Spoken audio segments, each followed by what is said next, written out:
الحمد لله نحمده ونستعينه ونستغفره ونعوذ بالله من شرور أنفسنا ومن سيئات أعمالنا. من يهده الله فلا مضل له ومن يضلل فلا هادي له، وأشهد أن لا إله إلا الله وحده لا شريك له، وأشهد أن محمدا عبده ورسوله. يا أيها الذين آمنوا اتقوا الله حق تقاته ولا تموتن إلا وأنتم مسلمون. يا أيها الناس اتقوا ربكم الذي خلقكم من نفس واحدة وخلق منها زوجها وبث منهما رجالا كثيرا ونساء، واتقوا الله الذي تساءلون به والأرحام، إن الله كان عليكم رقيبا. يا أيها الذين آمنوا اتقوا الله وقولوا قولا سديدا يصلح لكم أعمالكم ويغفر لكم ذنوبكم، ومن يطع الله ورسوله فقد فاز فوزا عظيما. أما بعد، فإن خير الحديث كتاب الله، وخير الهدي هدي محمد صلى الله عليه وسلم، وشر الأمور محدثاتها، وكل محدثة بدعة، وكل بدعة ضلالة، وكل ضلالة في النار. أعوذ بالله من الشيطان الرجيم. بسم الله الرحمن الرحيم. قاف والقرآن المجيد، بل عجبوا أن جاءهم منذر منهم فقال الكافرون هذا شيء عجيب. أإذا متنا وكنا ترابا ذلك رجع بعيد. قد علمنا ما تنقص الأرض منهم وعندنا كتاب حفيظ. بل كذبوا بالحق لما جاءهم فهم في أمر مريج. أفلم ينظروا إلى السماء فوقهم كيف بنيناها وزيناها وما لها من فروج. والأرض مددناها وألقينا فيها رواسي وأنبتنا فيها من كل زوج بهيج، تبصرة وذكرى لكل عبد منيب. ونزلنا من السماء ماء مباركا فأنبتنا به جنات وحب الحصيد، والنخل باسقات لها طلع نضيد، رزقا للعباد، وأحيينا به بلدة ميتا كذلك الخروج. كذبت قبلهم قوم نوح وأصحاب الرس وثمود وعاد وفرعون وإخوان لوط وأصحاب الأيكة وقوم تبع كل كذب الرسل فحق وعيد. أفعينا بالخلق الأول بل هم في لبس من خلق جديد. ولقد خلقنا الإنسان ونعلم ما توسوس به نفسه ونحن أقرب إليه من حبل الوريد. إذ يتلقى المتلقيان عن اليمين وعن الشمال قعيد. ما يلفظ من قول إلا لديه رقيب عتيد. وجاءت سكرة الموت بالحق ذلك ما كنت منه تحيد. ونفخ في الصور ذلك يوم الوعيد. وجاءت كل نفس معها سائق وشهيد. لقد كنت في غفلة من هذا فكشفنا عنك غطاءك فبصرك اليوم حديد. وقال قرينه هذا ما لدي عتيد. ألقيا في جهنم كل كفار عنيد، مناع للخير معتد مريب. الذي جعل مع الله إلها آخر فألقياه في العذاب الشديد. قال قرينه ربنا ما أطغيته ولكن كان في ضلال بعيد. قال لا تختصموا لدي وقد قدمت إليكم بالوعيد. ما يبدل القول لدي وما أنا بظلام للعبيد. يوم نقول لجهنم هل امتلأت وتقول هل من مزيد. وأزلفت الجنة للمتقين غير بعيد هذا ما توعدون لكل أواب حفيظ من خشي الرحمن بالغيب وجاء بقلب منيب ادخلوها بسلام ذلك يوم الخلود لهم ما يشاءون فيها ولدينا مزيد وكم أهلكنا قبلهم من قرن هم أشد منهم بطشا فنقبوا في البلاد هل من محيص إن في ذلك لذكرى لمن كان له قلب أو ألقى السمع وهو شهيد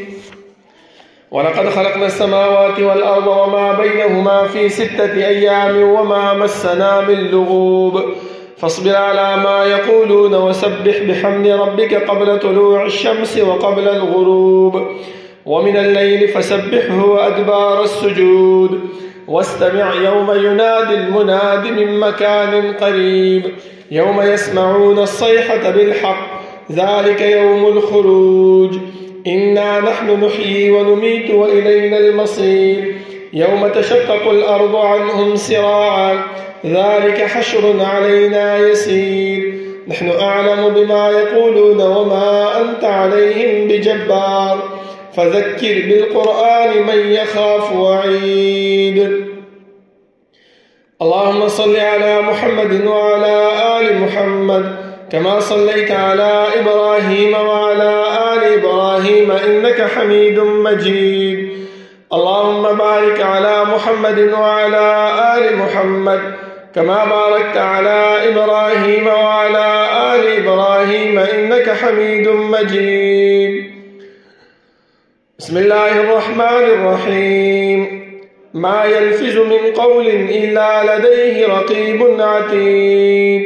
وقال تعالى ألم نجعل له عينين ولسانا وشفتين وعن أبي سعيد الخدري رضي الله عنه قال قال رسول الله صلى الله عليه وسلم إذا أصبح ابن آدم فإن الأعضاء كلها تكفر اللسان فتقول اتق الله فينا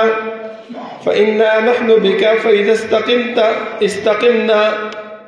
وإن أعوجت أعوجنا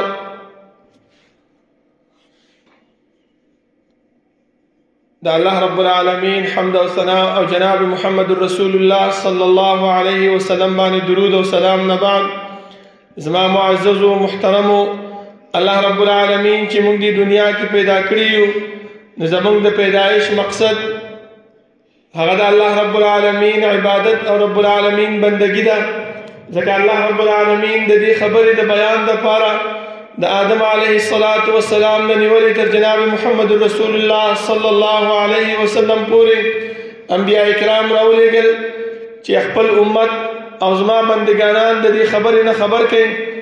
چې الله رب العالمین چې موږ د دنیا ته رالیږلي یو نو مقصد یې څه دی چې د الله رب العالمین عبادت په اسمانونو کې او په ځمکه کې عام شي ځکه په اسمانونو کې د الله رب العالمین کوم مخلوقات دي هغه ډېر زیات دي او رب العالمین د هغې د عبادت نه مستغني دی حالانکه د انسانانو د عبادت نه هم مستغني دی خو بیا هم دا غواړي چې دا انسانان زما بندگی او زما عبادت وکړي او دیو دپاره چې ما کوم نعمتونه کوم جنت تیار کړی دی چې د هغې جنت او د هغې نعمتونو مستحق وګرځېږي د وجې نه زما محترمو چې کله الله رب العالمین موږ دې دنیا ته راولېږلو نو په دې دنیا کې د انسان د عزتمن کېدو دپاره انسان ته شرف و حاصلولو دپاره انسان ته اشرف المخلوقات جوړولو دپاره ټولو کې اول ملائکو ته وفرمایل چې دې ته سجده وکړي دغه سجده دا د عبادت سجده نه وه بلکې دا د سجده د الله رب العالمین په حکم باندې دا د تعظیم او د عزت سجده وه چې الله رب العالمین دا انسان د ملائکو نه هم غوره کولو په هغې باندې و د شرافت حاصلولو ځکه یې ورته د سجدې امر وکړو بیا دلته زما محترمو کوم انسان چې چا سره بغض ساتي چا سره چې حسد کوي نو په دغه ځای کې چې کله هغه ته یو اوچت مقام میلاویږي کله چې دې ته یو شرف میلاویږي نو دغه اوچت مقام په دې شرافت کې دا انسان د دې بل انسان سره حسد او کینه او بغض کوي شیطان هم دلته د آدم علیه السلام سره حسد او بغض وکړو چې د دې سجدې نه انکار وکړو او تکبر وکړو. الله رب العالمین هغه چې دی نو ورټلو او د دنیا نه دنیا ته ولېږلو. خو شیطان الله رب العالمین ته فرمایل چې الله ما ته لږ شان مهلت راکړه چې دا ستا بندګانان دا به زه د سمې لارې نه واړوم. الله رب العالمین ورته فرمایل چې الا عبادک منهم المخلصین، زما نیکوکار بندگان هغه به تا نه بچ کېږي. شیطان ورته وویل چې الله ثم لآتینهم من بین ایدیهم ومن خلفهم وعن ایمانهم وعن شمائلهم ولا تجد اکثرهم شاکرین. بیا مت الله رب العالمین فرمایي چې الا عبادک منهم المخلصین، زما نیکوکار بندگان چې چاته ما انبیاء لګلي دي او هغه د انبیاء دعوت د انبیاء توحید د انبیاء رسالت هغه تسلیم کړی دی، هغه به ستا د چنګل نه بچ کېږي. زما محترمو، شیطان په انسان باندې څنګه حمله کوي، څنګه په هغې باندې ورځي؟ هغه په دې خبره باندې چې اول انسان ته د الله رب العالمین نه ناامیده کوي، د الله رب العالمین نه د هغه زړه موړ کړي چې الله رب العالمین ته وګوره په تا باندې سختیان را روان دي، مصیبتونه را روان دي، تکالیف را روان دي. الله رب العالمین اسم نه کوي، نستا مدد کوي، نستا سره چې دی نو ولاړ دی، نستا دعاګانې قبلوي، نه څه کوي نه څه کوي. دغه خبرې د انسان په ذهن کې اچي نو انسان بیا څه کوي؟ د خپلو اندامونو نه هغه چې دی نو کفر طرف ته، د خپلو اندامونو نه شرک طرف ته، خپلو اندامونو نه د بدعات طرف ته، خپلو اندامونو نه داسې الفاظ او داسې عمل وباسي چې هغه د الله رب العالمین د ناراضګۍ او د الله رب العالمین د خفګان سبب ګرځېږي. زما محترم، لکه تاسو وګورئ الله رب العالمین مونږ ته کوم اندام چې راکړی دی د دې اندامونو په باره کې مونږ د الله رب العالمین تپوس او پوښتنه کوي او دا به وایي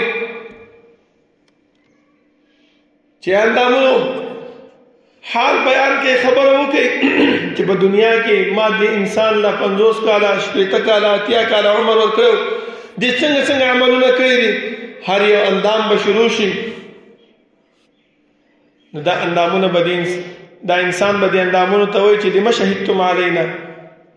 دیو به ورته وایي چې انطقنا الله الذي انطق كل شيء، ما ته څه پته وه الله رب العالمین زه ګویا کړم، ما هم د الله رب العالمین په دې خبره باندې عمل وکړو او دا ستا ټول حالات بیان کړ چې داسې ویلي دي او داسې ویلي دي. بیا زما محترمو په دې اندامونو کې یو ژبه ده چې انسان د دې ژبې په وجه باندې هم د هلاکت سبب ګرځېږي، هم د الله رب العالمین د نعمتونو سبب ګرځېږي. زما محترمو، ځکه الله رب العالمین انسان ته عقل او شعور ورکړی دی او دا صلاحیت یې ورکړی دی چې انسان دې خبرې ته وګوري چې یاره زه د خپل د ژبې نه څرنګه خبرې وباسم، دا د الله رب العالمین د رضا کولو ذریعه ګرځېږي او که د الله رب العالمین د ناراضه کولو ذریعه ګرځېږي. که چېرته د الله رب العالمین د رضا کولو ذریعه ګرځېږي نو جنت مستحق دی، د هغې جنت د هغې مقدر دی. او که دې خولې نه داسې خبره وباسي چې هغه د الله رب العالمین د غوسه کولو او د ناراضګۍ سبب ګرځېږي نو بیا جهنم د دې انسان مقدر ګرځېږي. زما محترمو، لکه تاسو وګورئ چې رسول الله صلی الله علیه وسلم فرمایي چې کله انسان سحر کې دا ټول بدن کې څومره اندامونه دي، که هغه خپه ده، که هغه لاس دی، که هغه غوږ دی، که هغه سترګې دي، که هغه شونډې دي، که هغه هر څه دي، ټول دې ژبې ته وایي چې ژبې د الله رب العالمین نه ویرېږه. که چېرته ته سمه شوې نو ټوله ورځ مونږ سم یو، که چېرته ته کږه روانه شوې نو مونږ ټول کږه روان یو. ځکه تاسو وګورئ زما محترمو، انسان چې چا سره ملاویږي رسول الله صلی الله علیه وسلم فرمایي چې دا ملاویدل دا انسان دا خبره نه ګڼي چې یاره دا ملاویدلو کې څه شی دی. نه، لا تحقرن من المعروف شیئا ولو ان تلقى اخاك بوجه طليق. نیکی دی کمزوري نه ګڼي، سپک دی نه ګڼي تر هغه وخته پورې چې انسان د بل مسلمان ورور سره چې ملاویږي نو کلاو تندي سره دې ملاو شي، په خوشحالۍ سره ملاو شي. دا نه چې ملاویږي او تندی ترش کړی وي په تندي باندې داسې حالت راوستی وي چې هغه د خفګان او د غصې ذریعه ګرځېږي چې بل ته ملاوېږي هغه ته پته لګي چې دا انسان زما دپاره زړه کې څه لري داسې حالت کې ملاو نشي. ولې دا هم یو نیکي ده چې پیغمبر موږ ته فرمایي چې دا ملاوېدل یو نیکي ده نو دا نیکي چې موږ ضایع نه کړو. ولې قیامت ورځ دومره سخته ورځ ده زما محترمو چې انسان به یو نیکي ته محتاج وي او الله رب العالمین او پیغمبر صلی الله علیه وسلم موږ ته یو نیکي هغه نصیب کړی ده یو نیکي راته ښودلې ده چې انسانه ته چې قدم اوچتې هغې کې هم نیکي ده ته چې لاس اوچتې هغې کې هم نیکي ده ته چې خوله کولاوې هغې کې هم نیکي ده ته چې څه کې په هغې کې نیکي ده خو ته دې نیکو ته متوجه شه دې نیکو نه اخوا دېخوا کېږه مه دې نه اعراض مه کوه دا ټول زموږ سره تړلی شوي دي زما محترمو او د ژبې د خطرې هغه شرایط څه شی دي زما محترمو لکه ما چې کوم یو حدیث ولوستو هغه دا دی چې کله انسان ژبه چې کوم دی نو صحیح طریقې سره استعمالوي د خلکو د عزت خبرې پې کوي د خلکو د وقار خبرې پې کوي خلکو د داسې خبرې کوي چې د خلکو مرتبه پې بلندېږي نو هر سړی د دې انسان عزت کوي هر سړی د دې انسان قدر کوي د دې انسان له اوچته مرتبه ورکوي. خو که چېرته یو انسان رالګي شي بل انسان د سپک نظر سره ګوري د هغې سپکاوی کوي هغې د داسې خبرې کوي چې هغه د هغې مناسب نه وي. لکه مفید الطالبین کې یو مقوله ذکر ده من قال ما لا ينبغي سمع ما لا يشتهي. یو انسان چې داسې خبره وکړي چې هغې سره مناسب نه وي چې دا خبره هغه ته وکړي نو څه وایي سمع ما لا يشتهي نو وبري هغه څه چې هغه نه غواړي چې دا خبره ما ته کړی شوې وي. دې د وجې نه زما محترمو حدیث کې هم راځي چې دا اندامونه د ژبې ته وایي چې ژبې که ته چېرته نیغه شوې ته سمه شوې نو موږ هم سم یو که ته کږه شوې نو موږ هم کاږه یو. لکه بل حدیث کې رسول الله صلی الله علیه وسلم فرمایي دې خبرې ته اشاره کړې ده چې ان الله کرها لکم الله رب العالمین ستاسو دپاره بد ګڼلي درې شیان قیلت وقال یو دا دی چې بې ځایه خبرې کول و اذاعة المال و کثرة السؤال قیل وقال معنا اخوا دېخوا خبرې کول بې ځایه خبرې کول دا بې ځایه خبرې څه شی دي زما محترمو دا د ژبې نه داسې خبرې ویستل چې ستا مخامخ چې کوم کس ناست دی هغه ته په تکلیف رسېږي هغه ته ستا په زړه کې چې کومه خبره موجود وي هغه ورته راښکاره شي چې یاره د دې انسان په زړه کې زما دپاره څه شی دی. ځکه زما محترمو الله رب العالمین هم دغه خبره موږ ته بیان کړې ده چې یوم تشهد علیهم السنتهم وایدیهم وارجلهم بما كانوا یعملون. د قیامت په ورځ به زه به د انسانانو نه د هغو د سترګو باره کې د هغو د غوږونو باره کې د هغو د لاسونو باره کې د ټولو باره کې به زه د هغې نه تپوس کوم دا تپوس ولې کوي چې کوم عمل دیو کړی دی دا تپوس ما محترمه د دې د وجې نه کېږي لکه زمونږ د دنیا ماحول دی تاسو وګورئ چې کله کوم یو انسان کم جرم وکړي او په هغه جرم کې ګیر شي ونیولی شي دا سمدستي د هغه جرم نه انکار کوي چې کله ثبوت ورته پیش کړی شي ګواه ورته راوستلی شي د هغې ګواه په باره کې وایي چې دا دروغ وایي د هغې نه هم انکار کوي چې یاره دا ګواه سم سړی نه دی دا ګواه ټیک نه دی دا داسې دی دا هغسې دی دا هغسې دی. ځکه الله رب العالمین د دې اندامونو باره کې وفرمایل چې انسانه ستا د اندامونه دا به د قیامت په ورځ باندې به ګواهي کوي د دې نه ځان خبر کړه. اوس موږ ته پکار دی چې موږ خپل قدم اوچتو نو دې خبرې ته سوچ وکړو چې یاره سبا به د قیامت په ورځ د الله رب العالمین مخې ته ودرېږم او دغه خپه دا به وایي چې الله د دنیا کې پلانې ورځ پلانې ټیم پلانې ځي کې دې انسان دې ځای ته تللی دې انسان دا کار په ما باندې کړی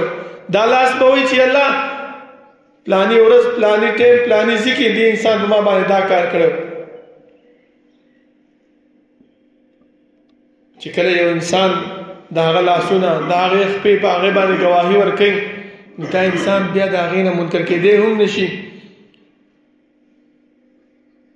ځکه مخې ته ګواه نشته دی مخې ته چې دی نو یو نیونکی نشته دی مخې ته څوک نشته دی چې د هغې نه ته انکار وکړې ستا خپل بدن ستا خپل اندامونه ستا په باره کې ګواهي ورکوي دا داسې شو لکه یو ملګری تا سره وي ستا په مخ کې کار یې کړی وي او تا ته پته ده چې دا زما دا ملګری زما د دې اعمالو نه زما د دې افعالو نه زما د دې کارونو نه خبر دی نو که سبا چې کله ته کوم کار کې گیر شي او ما هغه کس ته نه تپوس کوي نو ته د هغې مخې ته انکار هم نشي کولی ولې تا ته پته ده چې یاره دې کس زه لیدلی وم دا کس ما سره موجود و دې کس چې دی نو زه په دې ارتکاب کې لیدلی وم چې دا کار ما کوم وخت کې کولو ځکه زما محترمو د ایمان تقاضا دا ده چې د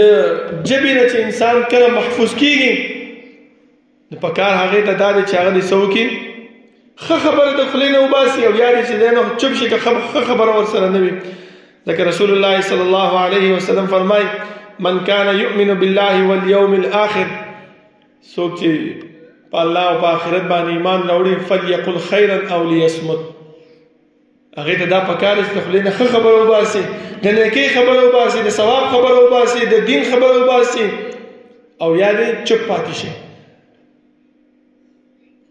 ځکه زما محترمو تاسو وګورئ مونږ ته رسول الله صلی الله علیه وسلم د دې استغفار او د اذکار او د سبحان الله او د الحمدلله او د الله اکبر د دې فضیلتونه ولې ذکر کړي دي دا د دې د وجې نه چې په حدیث کې راځي فلیقل خیرا دا د خیر الفاظ دي انسان ته پکار دی چې د ژبې نه هر وخت کې دا د خیر کلمات وباسي دا د خیر خبرې د انسان وباسي چې سبا دا ژبه زمونږ په متعلق خبره کوي نو دا وایي چې الله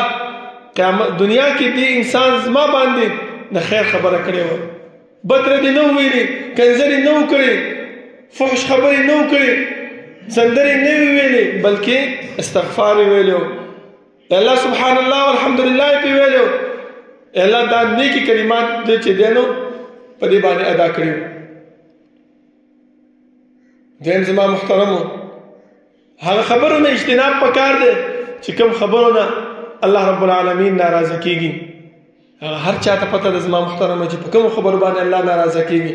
په کوم خبرو باندې الله رب العالمین خفه کیږي په کوم خبرو باندې الله رب العالمین غصه کیږي او الله انسان جهنم ته لیږي ځکه ما چې کوم یو حدیث ولوستو رسول الله صلی الله علیه وسلم فرمایي چې درې شیان داسې دي چې الله رب العالمین بد ګڼي هغې لره یو قیل وقال بې ځایه خبرې کول بې ځایه لګیا شي او نه تا نه چا تپوس کړی دی نه تا نه چا مقدر کړی ده نه تا نه چې دی نو چا په هغې باندې تبصره کولو ویلي دي او بس په مجلس کې ناست دی او شروع شي نه زما محترمو دا خبرې کول بې ځایه چې تا نه څوک تپوس وکړي ستا موقع راشي داسې یو سوال په مجلس کې وشي چې د هغې جواب بل چا سره نه یم دا تا سره موجود وي بیا د هغې جواب چې ته ورکړي نو دا صحیح ده زما محترمو حالانکې رسول الله صلی الله علیه وسلم یو ورځ تپوس وکړو یو سوال باره کې تپوس وکړو ابن عمر رضی الله عنه په هغې کې موجود و هغه وایي ما ته پته ده چې د دې سوال جواب څه شی و لیکن زه بیا هم چوپ پاتې شوم ولې ما دا ویل چې یاره مشران ناست دي او د مشران مخکې خبره کول دا بې عزتي ده دا بې احترامي ده وایي وروسته مې پلار ته وویلې عمر رضی الله عنه ده چې پلاره رسول الله صلی الله علیه وسلم چې په هغه مجلس کې کوم تپوس کړو د هغې جواب ما نه راتلو خو لیکن زه د مشرانو د احترام او د عزت د وجې نه غلی پاتې شوم چې زما د خولې نه داسې خبره ونه وځي چې په هغې باندې پیغمبر خفه شي په هغې باندې الله رب العالمین خفه شي او په هغې باندې دا مشران زما نه خفه شي چې دا څومره ګستاخه دی عمر رضی الله عنه ورته فرمایي چې بچیا که هغه ذکر دا خبره بیان کړې دې جواب دې ویلی وی نو د خوشحالۍ نه به زه چې دی نه په ځمکه باندې نه ځایېدلی په جامو کې به هم نه ځایېدلی په دومره خوشحاله شوی به وم دا وګورئ کومه خبرې جواب چې تاله درځي او ته هغه بیان کې او ستا موقع په هغې کې وي نو د هغې اجر او ثواب بیا شته زما محترمو خو چې کله یو ځای داسې وي چې چا نه تا نه تپوس کړی وي نه تا له چا موقع در کړی وي او ته پکې هغې کې هسې بې ځایه خبره کې نو دا ستا د هلاکت او ستا د تباهي ذریعه هم ګرځېږي زما محترمو پکار د دا دی چې داسې خبرو نه د داسې فحش خبرو نه د داسې فضولو خبرو نه چې الله او الله رسول صلی الله علیه وسلم په هغې باندې خفه کېږي د هغې نه اجتناب پکار دی دا ټول کارونه چې نه راځي زما محترمو دا د دې ژبې نه راځي چې کله دا ژبه د انسان برابر وي نو انسان برابر دی خو چې کله ژبه د انسان برابر نه وي نو انسان بیا نه برابرېږي هر انسان دې په خپل ګریوان کې سوچ وکړي چې زه چې سهار کومه زه چې شپه کومه زه چې ورځ تېرومه په کوم اندازې تېرومه زه څنګه تېرومه زما د خبرو طریقه څنګه ده زما د چا سره ملاوېدو طریقه څنګه ده زما د مشرانو سره کشرانو سره خپل ما تحت خلکو سره څنګه ژوند تېروم څنګه وخت تېرومه آیا زما نه هغوی خوشحاله دي او که نه دي خوشحاله ما د هغې بېعزتي خو نه ده کړې ځکه هغه مشهور حدیث تاسو ته معلوم دی چې رسول الله صلی الله علیه وسلم وفرمایل من المفلس فیکم تاسو کې غریب سره څوک دی یو انسان داسې دی زما محترمو چې ټوله ورځ ناست دی ذکر اذکار کوي سبحان الله الحمدلله الله اکبر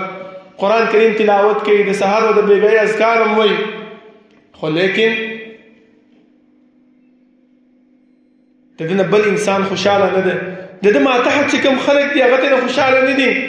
لکه بچي شو ښځه شوه خویندې شوې وروڼه شو هغه ته نه خوشحاله نه دي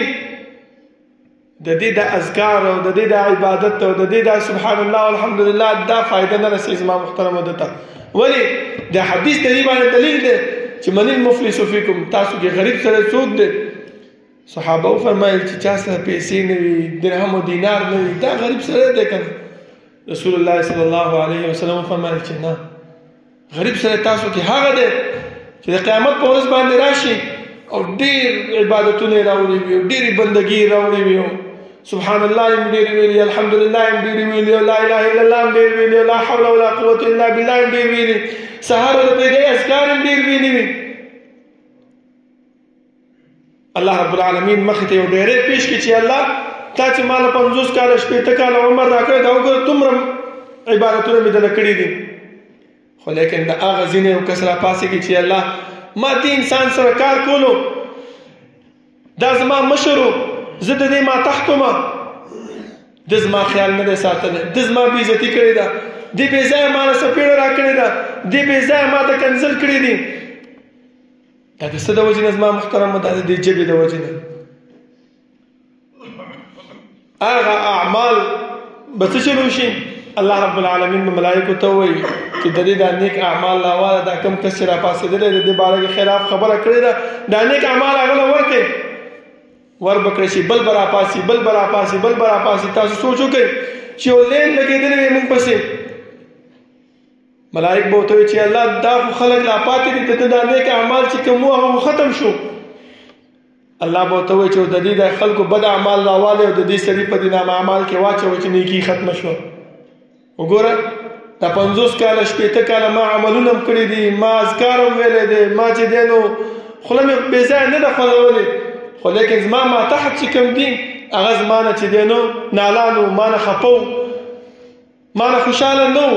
د څه د وجې نه زما د دې ژبې د وجې نه ما دا ژبه سمه نه استعمالوله هغه عمل هغه کوشش هغه محنت زما برباد و تباه و هباء منصوره لاړو په کار دا دی زما محترمو چې زمونږ غواړو چې د قیامت په ورځ باندې زمونږ دا اعمال برباد نشي قیامت په ورځ باندې زمونږ دا عمل باقی پاتې شي د الله رب العالمین په حضور کې او زما تله دې ترنه وي نو د دې ژبې حفاظت پکار دی د دې ژبې خیال پکار دی چې دا ژبې نه مونږ غلطه خبره ونه باسو دې ژبې نه د چا بېعزتي ونه کړو د دې ژبې نه چا پسې خبره ونه کړو د دې ژبې چې دی نو چا غیبت ونه کړو زما محترمو، څوک رانه خفه نه شي په دې باندې. الله رب العالمین نه دعا ده چې الله رب العالمین د عمل کولو توفیق راکړي.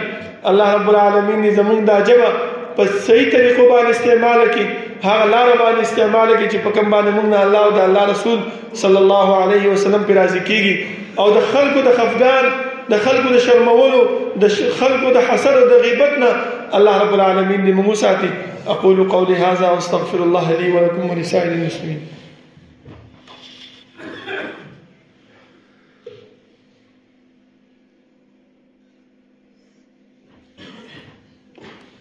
إن الحمد لله نحمده ونستعينه ونستغفره ونعوذ بالله من شرور أنفسنا ومن سيئات أعمالنا، من يهده الله فلا مضل له ومن يضلل فلا هادي له، وأشهد أن لا إله إلا الله وحده لا شريك له، وأشهد أن محمدا عبده ورسوله. يا أيها الذين آمنوا اتقوا الله حق تقاته ولا تموتن إلا وأنتم مسلمون. يا أيها الناس اتقوا ربكم الذي خلقكم من نفس واحدة وخلق منها زوجها وبث منهما رجالا كثيرا ونساء، واتقوا الله الذي تساءلون به والأرحام إن الله كان عليكم رقيبا. يا أيها الذين آمنوا اتقوا الله وقولوا قولا سديدا يصلح لكم أعمالكم ويغفر لكم ذنوبكم، ومن يطع الله ورسوله فقد فاز فوزا عظيما.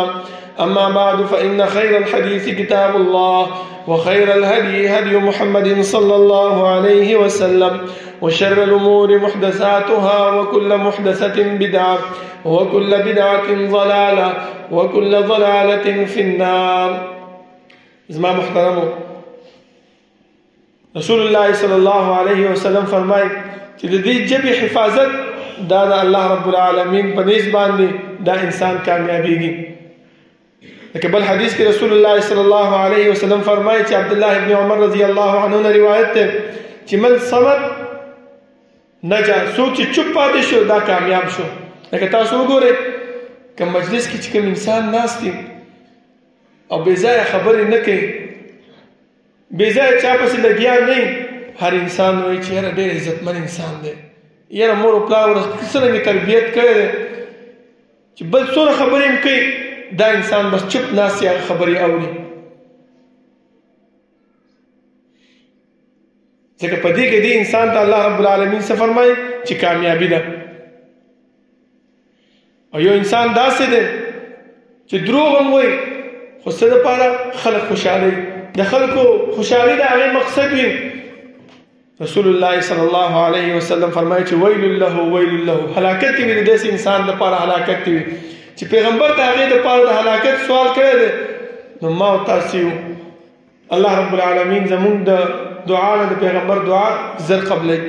نو پکار دا دی زما محترمو چې موږ د دې ژبې خیال وساتو، د دې ژبې حفاظت وکړو، د دې ژبې نه داسې الفاظ وباسو چې هغه زمونږ د کامیابۍ، زمونږ د نجات ذریعه ګرځېږي، نه چې داسې خبرې ته نه وباسو چې هغه زمونږ د ناکامۍ او زمونږ د هلاکت سبب ګرځېږي. الله رب العالمین نه دعا ده چې الله رب العالمین د عمل کولو توفیق راکړي، او الله رب العالمین زمونږ د خولې نه داسې خبرې وباسي چې هغه زمونږ د کامیابۍ ذریعه وي.